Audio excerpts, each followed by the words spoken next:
Hoje, 22 de março, é comemorado o Dia Mundial da Água, data que foi criada pela Organização das Nações Unidas em 1992. Esse tema é cada vez mais discutido relacionados a esse importante bem natural. E para falar sobre o assunto, recebemos aqui no estúdio a Ana Paula Vilela, que é engenheira florestal, professora do IF Sudeste, especialista em meio ambiente e conservação da natureza. Seja muito bem-vinda, Ana Paula. Obrigada. Boa tarde, Éder. Boa tarde a todos, né? Te agradece a oportunidade. Veja bem, então hoje é o Dia Mundial da Água, um tema super atual. Nós vimos de uma crise aqui no Brasil muito grande com relação à questão hídrica, um assunto que precisa ser discutido sempre, né, Ana Paula? Com certeza. A gente fala que estimativas de que daqui 20, 30 anos teremos a crise hídrica, né? A gente está vivenciando essa crise, um momento de crise que não... Porque as pessoas acham que o momento choveu um pouco, mas acham que já está controlado, né? Mas não é dessa forma. A conscientização deve estar sempre presente, né? Para que a gente tenha esse bem tão precioso que é a água, né? Então, o Sudeste, esse ano, o ano de 2015, especificamente aqui para a região Sudeste, foi um ano que foi muito castigado pela seca, né? Cidades do sul do Espírito Santo, aqui em Minas Gerais também, aqui próximo da gente também, nós tivemos também algumas cidades, produtores rurais, que foram muito castigados pela falta de água. E foi um tema muito discutido, inclusive com campanhas incentivando a economia de água. Recentemente, nós tivemos um período de chuvas que foi intenso, nós tivemos um aumento do número de reservatórios. Parece que não se discute mais a questão da seca. Como é que funciona, como é que você vê essa situação, Ana Paula? É o que acontece, a partir do momento que começa o período, né, de chuva, né, a população acha que já foi suficiente para poder aumentar, né, a quantidade de água.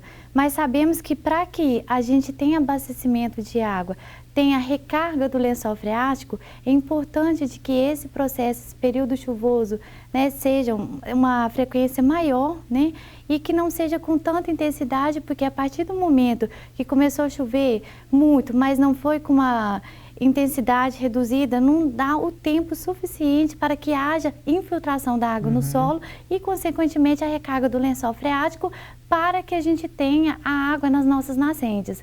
Se, né, aí a população, a gente não preocupa muito em termos de se parou de chover e acha que choveu muito num período passado, não foi suficiente. Então, a gente tem que ter essa conscientização sempre. Não vamos consumir água mais do que precisamos, ter controle, porque a água é um bem que está tendo a escassez e principalmente em termos da qualidade da água também. Porque em termos de quantidade, sabemos que é um ciclo, né? Um ciclo da água, um ciclo hidrológico. Ela permanece constante. A gente fala, devido a mudanças climáticas, temos água, às vezes em maior quantidade numa região e menor em outra, porque está havendo essas mudanças climáticas. Mas a quantidade é a mesma pelo ciclo, o que está alterando a qualidade de água.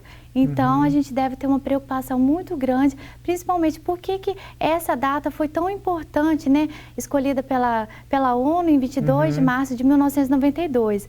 A gente tem água em quantidade, mas é a qualidade. Apenas 0,008% que temos de água potável, ou seja, a água que é água em qualidade para a gente estar consumindo. Então, a água padrão de potabilidade, a gente não está tendo muito nas nossas águas. A conscientização deve ser aplicada sempre, independente das circunstâncias de volume hídrico, né? Com certeza, principalmente a conscientização. A gente fala da população, a gente fala das empresas pelo gerenciamento ambiental, pela gestão ambiental, né, o controle, né, do tratamento de efluentes e principalmente também vamos pensar lá na natureza, né, na roça, no produtor rural, conscientização de estar protegendo os topos de morro, onde a gente fala são as nossas caixas d'água. Se a gente não tem a vegetação no topo de morro, a gente não vai conseguir ter que haja uma infiltração ali no topo e, consequentemente, infiltração e recarga do lençol freático. Pois é, eu não tenho em mãos aqui os dados oficiais, peço até desculpa ao nosso telespectador,